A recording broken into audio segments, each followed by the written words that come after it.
सुबह के करीब 5 बजे हुए थे।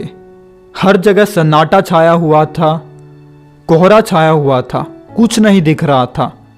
एक अजीब सी शांति थी। सब सो रहे थे पर वो जागा हुआ था। उसने अपने शरीर पर बस इतने कपड़े पहने हुए थे कि वो अपने शरीर को ढक सके। उसकी आंखों में नींद थी, वो कांप रहा था।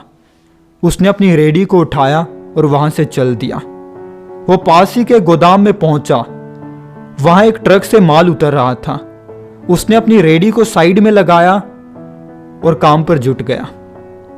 वो बड़ी बड़ी पेटियों को, बोरियों को एक कोने पर जचा रहा था, करीने से जचा रहा था। काम इतनी मेहनत का था कि इतनी सर्दी में भी उसका पसीना रुक नहीं रहा था। वो पसीने से तरबतर था। उसको आज ज्यादा पैसों की जरूरत थी क्योंकि पिछली रात उसने अपने बच्चों से वादा किया था कि कल वो उनको स्वादिष्ट खाना खिलाएगा, गुलाब जामुन और समोसे खिलाएगा। उसके बच्चे उससे कभी कुछ नहीं मांगते थे, इसलिए वो उनकी ख्वाहिश पूरी करना चाहता था। वो जब भी थक जाता तो अपने बच्चों के चेहरे को याद कर लेता और दोबारा काम पर जुट जाता। वो काम कर ही रहा था कि वहां पर लेनदार आ गया। कुछ महीने पहले उसकी पत्नी बीमार हो गई थी तो उसने कुछ पैसे उधार लिए थे। लेनदार उससे पैसे मांगने लगा और जैसे ही उसने कहा कि मेरे पास पैसे नहीं हैं, लेनदार ने उसको जलील करना, बेइज्जत करना शुरू कर दिया। जैसे तैसे उसने लेनदार के हाथ पांव पकड़े, कुछ समय मांगा और लेनदार वहां से चला गया। उसने चैन की सांस ली। काम करते करते कब सुबह से शाम हो गई उसको पता ही नहीं चला। अब उसको लगा कि बहुत देर हो चुकी है, मुझे घर जाना चाहिए, बच्चे घर पर भूखे होंगे। उसने अपना सामान समेटा, अपनी पेमेंट ली और चल दिया। वो अपने घर के पास वाली एक मिठाई की दुकान पर पहुंचा। उसने वहां से गुलाब जामुन और समोसे लिए। उसने अपने लिए तो कुछ नहीं लिया और जो लिया उसमें भी 5 रुपए कम पड़ गए। हड़बड़ी में दुकानदार ने ध्यान नहीं दिया और उसको सामान दे दिया।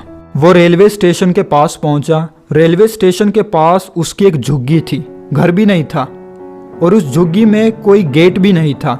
एक कपड़ा सा लगाया हुआ था। उसने उस कपड़े को हटाया और जैसे ही उसने उस कपड़े को हटाया उसके बच्चे भागते हुए आए और उसके बच्चों ने उसके हाथ में वो पॉलीथीन देखा जिसमें से अजीब सी, बिल्कुल अच्छी, मनमोहक खुशबू आ रही थी। उसने उस पॉलीथीन में से प्लेटें निकाली, गुलाब जामुन अपने बच्चों को दिए, बीवी को दिए, समोसे दिए। मानो एक जलसा हो गया हो, एक त्योहार मन गया हो। बिल्कुल खुशी का वातावरण था।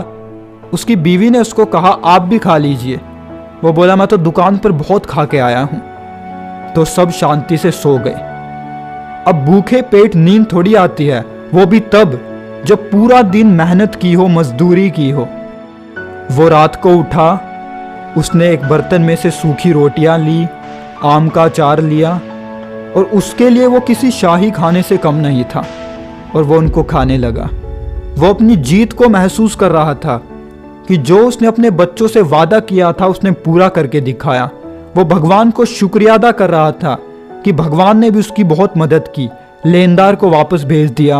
वो 5 रुपए भी माफ हो गए और खा पीकर उसने अपने सिर को तकिए पर रखा, रजाई ओढ़ी और सपनों की दुनिया में चला गया। दोस्तों अब बताइए, आपकी प्रॉब्लम्स बड़ी हैं या इस इंसान की प्रॉब्लम्स बड़ी हैं? हम इंसानों की गलती ही यही है कि हम अपनी वो सारी चीजें जो हमारे पास हैं उनको इग्नोर करते हैं और जो चीज हमारे पास नहीं है उसको एक प्रॉब्लम बना देते हैं, उसके इर्द गिर्द भागते रहते हैं। उसको पाना तो चाहते हैं पर उसको ऐसे पाना चाहते हैं जैसे वही सब कुछ है। किसी चीज को पाना गलत नहीं है, पर किसी चीज को पाने की चाहत में अपना आज खराब करना यह पूरी तरह से गलत है। किसी ने बहुत खूब बात कही है कि जो जिंदगी आज आप जी रहे हो ये जिंदगी हजारों लाखों लोगों का सपना है। आपको जो भी चीजें मिली हैं, शरीर मिला है, रोटी मिली है, कपड़ा मिला है, मकान मिला है, इन सारी चीजों को पाने के लिए लोग महीनों सालों संघर्ष करते हैं। आखिर में बस यही कहना चाहूंगा कि आप बहुत भाग्यशाली हो। यू आर सो लकी कि आपको इतनी सारी चीजें मिली हैं। जब भी आपको अपनी जिंदगी में ये लगे कि आपकी जिंदगी का कोई मतलब नहीं है, आपकी जिंदगी में बहुत सारी प्रॉब्लम्स हैं, तो इस कहानी को ज़रूर सुनना। उम्मीद करूँगा कि यह कहानी आपको पसंद आई होगी।